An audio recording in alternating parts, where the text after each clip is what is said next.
शर्म करो, शर्म करो, शर्म करो। किसान मजदूर व्यापारी एकता जिंदाबाद, जिंदाबाद, जिंदाबाद। किसान मजदूर व्यापारी एकता जिंदाबाद, जिंदाबाद, जिंदाबाद।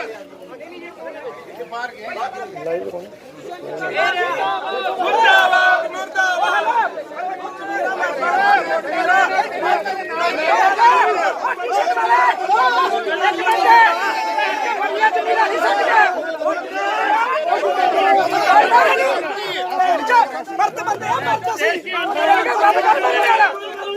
बाकी भी बंदे खड़े हैं, साढ़े चार किसान इनका गल करे मेरे नाल, मैं करदा गल मरदा बच्चा देश का अंदर 300 किसान शहीद हुए लड्डू दिखाने से ਅਸੀਂ ਤਾਂ ਬੰਦੇ ਨੂੰ ਕਹੀ ਜਾਂਦੇ ਗਲਤ ਕੰਮ ਨਹੀਂ ਕਰਨਾ, ਤੁਸੀਂ ਇਹ ਕਹਿ ਰਹੇ ਹੋ ਵੀ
और ये बैरिकेड उखाड़ दिए भाई।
हो गया।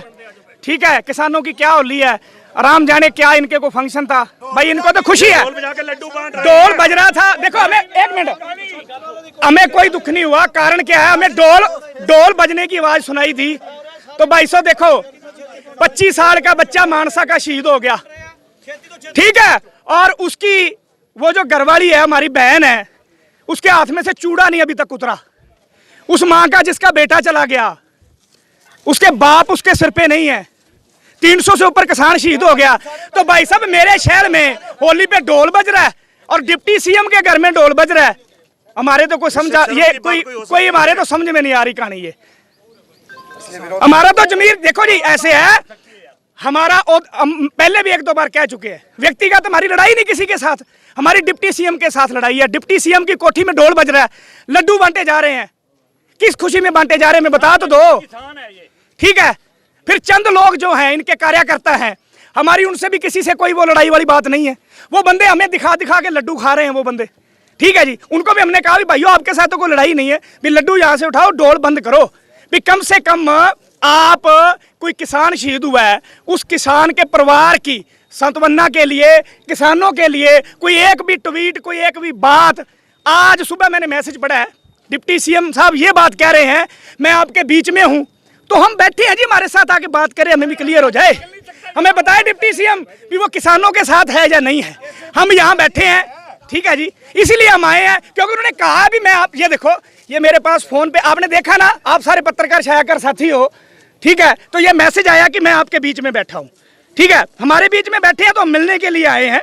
हम कोई ऐसी कोई बात नहीं किसी प्रकार की, ना किसी की कोई व्यक्तिगत लड़ाई है। ये देखो, ये मैसेज देखो, मैं तो आपके बीच में बैठा हूं और चाहता हूं प्रदेश में शांति रहे। ये देखो शांत बैठे सारे, ये देखो आप सारे शांत बैठे हैं ना, ठीक है, बोले डिप्टी सीएम अपने हक सच बात करें। हाँ जी, किसान एकता जिंदाबाद जिंदाबाद। ਅੱਜ ਅਸੀਂ ਇੱਧਰੋਂ ਹੀ ਜਾ ਰਹੇ ਸੀ 3-4 ਜਣੇ, ਤੇ ਸਾਨੂੰ ਤੇ ਇਸ ਗੱਲ ਤੇ ਹਰ ਰੋਣਾ ਆ ਰਿਹਾ ਵੀ ਇੱਕ ਬੰਨੇ ਤੇ ਸਾਡੇ ਕਿਸਾਨਾਂ ਦੀਆਂ ਲਾਸ਼ਾਂ ਆ ਰਹੀਆਂ, ਇੱਕ ਬੰਨੇ ਇੱਥੇ ਟੈਂਟ ਲਗਾ ਕੇ ਸਾਡੇ ਚੰਦ ਲੋਕ ਨੰਬਰ ਬਣਾਉਣ ਦੇ ਚੱਕਰਾਂ ਦੇ ਵਿੱਚ, ਸਾਡੇ ਭਰਾ ਨੇ ਉਹ, ਇਹ ਵੀ ਦੁਸ਼ਮਣ ਵੀ ਸਾਡਾ ਆਪਣਾ ਹੀ, ਕੋਈ ਇਹਦੇ ਨਾਲ ਕੋਈ ਦੁਸ਼ਮਣ ਨਾਲ ਵਿਅਕਤੀਗਤ ਸਾਡੀ ਲੜਾਈ ਨਹੀਂ ਹੈ, ਸਾਡੀ ਉਹਦੇ ਨਾਲ ਲੜਾਈ ਹੈ ਜਿਹੜਾ ਇਹ बीजेपी की गोदी 'ਚ बैठ के जिन्हें कानून बनाया ਉਹਦਾ साथ दे रहा है। सानू डिप्टी सीएम के पद ਨਾਲ लड़ाई है, ना कि दुष्यंत चौटाला ਨਾਲ लड़ाई है। अगर दुष्यंत चौटाला अज भी सीट छड्ड के आउंदा साडे विच आवे बैठे, असीं साडा अपना कोई चक्कर नहीं, लेकिन तुसीं कुछ लड्डू वंडने हैं, खुशी मनाउणी अंदर मना लो, साडे छाती दे उत्ते तां ना मनाओ। तीर मार रहे हैं भी एक जगह आके तुसीं ढोल वजा रहे हो, रंगबाजी कर रहे हो, सड़क ते मर रहे हो। असीं नाल ही बैठे, धरने ते बैठे नाल, इत्थे सारी सड़कां ते साडीਆਂ मातावां भैणां, गर्मी असीं 45 डिग्री टैंपरेचर शुरू किया सी, पूरियां सर्दियां वो धरने ते हंडालियां, उपरों ओस पैंदी सी, गोडे गोडे पानी सी। असीं वर्षा रुੱਤ भी हंडाली, असीं सर्दी रुੱਤ भी हंडाली, असीं गर्मी भी हंडाली। सानू 3 रुੱਤਾਂ उत्थे बॉर्डरां ते धरनिਆਂ ते बैठे हैं असीं हक्कां दी खातर कि साडे बच्चे जिहड़े जा रहे आ, इहदा घर दा इक्को चिराग, एक पुलिस दी गोली जिहड़े शहीद होया साडा नवरीत, ਉਹਦਾ ਦਾਦਾ ਡਿਬੜੇਬਾ ਜੀ, ਹਰਦੀਪ ਸਿੰਘ ਡਿਬੜੇਬਾ जी स्टेज ते बैठदे आ, ਉਹਨਾਂ ਦੇ ਹੰਝੂ नहीं साडे तो वेखे जांदे। ਇਹ लोग लड्डू वंड रहे हैं। हुण ही थोड़े दिन पहलों एक गुरप्रीत जी दस रहे सी, ਵੀ ਥੋੜੇ ਦਿਨ ਪਹਿਲਾਂ ਹੀ ਇੱਕ ਨਵਾਂ ਸ਼ਾਦੀ ਕਰਾ ਕੇ ਉੱਥੇ ਗਿਆ ਸੀ ਬੱਚਾ, ਉਹ ਸ਼ਹੀਦ ਹੋ ਗਿਆ। ਇੰਨੀਆਂ ਸ਼ਹਾਦਤਾਂ ਹੋ ਰਹੀਆਂ, ਇੰਨਾ ਕੁਝ ਹੋ ਰਿਹਾ। ਤੁਸੀਂ ਲੱਡੂ ਵੰਡਣੇ, ਖੁਸ਼ੀ ਮਨਾਉਣੀ, ਮਨਾਓ, ਕੋਈ ਗੱਲ ਨਹੀਂ, ਆਪਣੇ ਘਰੇ ਬੈਠ ਕੇ। ਬਾਹਰ ਟੈਂਟ ਲਾ ਰਹੇ ਗਲੀ 'ਚ, ਇੱਕ ਸਾਡੀ ਜਨਤਾ ਨੂੰ ਪਰੇਸ਼ਾਨ ਕਰ ਰਹੇ। ਕਿੰਨੇ ਦਿਨ ਹੋ ਗਏ, 6 ਮਹੀਨੇ ਤੋਂ ਉੱਪਰ ਹੋ ਗਏ, ਪੂਰੇ ਰਸਤੇ ਬੰਦ ਨੇ, ਦੋਨੋਂ ਬਲੌਕ ਨੇ, ਕਿਸੇ ਨੂੰ ਆਉਣ ਨਹੀਂ ਦੇ ਰਹੇ, ਜਾਣ ਨਹੀਂ ਦੇ ਰਹੇ। ਕੀ ਦਿੱਕਤ ਹੈ? ਕੋਈ ਉੱਥੇ ਅਸੀਂ ਕਿਸਾਨ ਹੈ, ਕੋਈ ਉਗਰਵਾਦੀ ਥੋੜੀ ਹੈ। ਅਸੀਂ ਆਉਣੇ ਆ, ਕਦੇ ਪਹਿਲਾਂ ਵੀ ਆਉਣੇ ਆ। ਅਸੀਂ ਸਾਡੇ ਪੁਲਿਸ ਵਾਲੇ ਭਰਾ ਸੀ, ਕਹਿੰਦੇ ਸਾਡੇ ਲੱਠ ਮਾਰੋ, ਸਾਨੂੰ ਕੋਈ ਪਰਵਾਹ ਨਹੀਂ। ਅਸੀਂ ਕਦੇ ਵੀ ਅੱਗੋਂ ਤੁਹਾਡੇ ਹੱਥ ਚੁੱਕੂਗਾ, ਅਸੀਂ ਦੇਣਦਾਰ ਹਾਂ। ਕੋਈ ਇੱਕ ਬੱਚਾ ਵੀ ਤੁਹਾਡੇ ਖਿਲਾਫ ਨਹੀਂ ਬੋਲੂਗਾ। ਲੇਕਿਨ ਅਸੀਂ ਟੈਂਟ ਲਾ ਕੇ ਲੱਡੂ ਵੰਡਣ ਦੇਣਾ, ਇਹ ਤਾਂ ਅਸੀਂ ਮਰੀਆਂ ਜ਼ਮੀਰਾਂ ਵਾਲੇ ਤਾਂ ਹੈ ਨਹੀਂ, ਜਾਗਦੀ ਜ਼ਮੀਰਾਂ ਵਾਲੇ ਆ। ਅਸੀਂ ਕਿਸਾਨ ਦੇ ਬੱਚੇ ਆ, ਅਸੀਂ ਇਹ ਨਹੀਂ ਹੋਣ ਦੇਵਾਂਗੇ। ਇਸ ਕਰਕੇ ਅਸੀਂ ये भी देश के नागरिक है, किसान भी देश आज जिस हालात में प्रदेश सरकार से सड़क के ऊपर टेंट लगाकर दुष्यंत चौटाला एक आयोजन यानी त्योहार मना रहे हैं, सड़क के ऊपर लड्डू बांट रहे हैं। इसका ये टेंट खोलना चाहिए, टेंट हटाओ और इसको शर्म करनी चाहिए। जो किसान इतनी दुखी हैं, सड़कों पर बैठे हैं, जगह जगह धरने लगे हुए हैं, ये जिम्मेवारी इसकी बनती है और मुख्यमंत्री से भी ज्यादा बनती है। वो इसलिए बनती है क्योंकि ये चौधरी देवीलाल का वारिस अपने आप को कहलाता है। इनके जिम्मेवारी बनती है उन लोगों के बारे में सोचने की, उनसे बात करें। जो टोलों पर बैठे हैं, जो जगह जगह धरने लगाए बैठे हैं, भगत सिंह स्टेडियम में धरना है, सिरसा में 4 जगह धरने हैं, रानिया में धरना है। और जो दिल्ली जो आज हम विरोध करने के लिए पहुंचे हैं कि ये हमारी बात सुनने की बजाय हमारे लोगों के, हिंदुस्तान की जनता के, हरियाणा की जनता के जो छेड़ कर रहे हैं, एक किस्म से उनको जलाने की कोशिश, जले हुए पर नमक छिड़कने का काम, नमक छिड़क रहे हैं, टेंट लगा कर लड्डू बांट रहे हैं। अरे तुम सुलझा नहीं सकते तो कम से कम तुम्हारी इतनी हिम्मत नहीं है, इतनी औकात नहीं है सरकार के अंदर, तो तुम आराम से बैठ जाओ, अंदर लुक के बैठ जाओ। है ये कोई आज जो हालात हैं, ये लड्डू बांटने वाले हालात हैं, इनको सोचना चाहिए थोड़ा बहुत इसके बारे में। हम इस टेंट को अभी, अब किसान आ रहे हैं, किसानों को पहुंच जाएंगे, इस टेंट को पड़वाएंगे, चाहे हमें कुछ ही करना पड़े। टेंट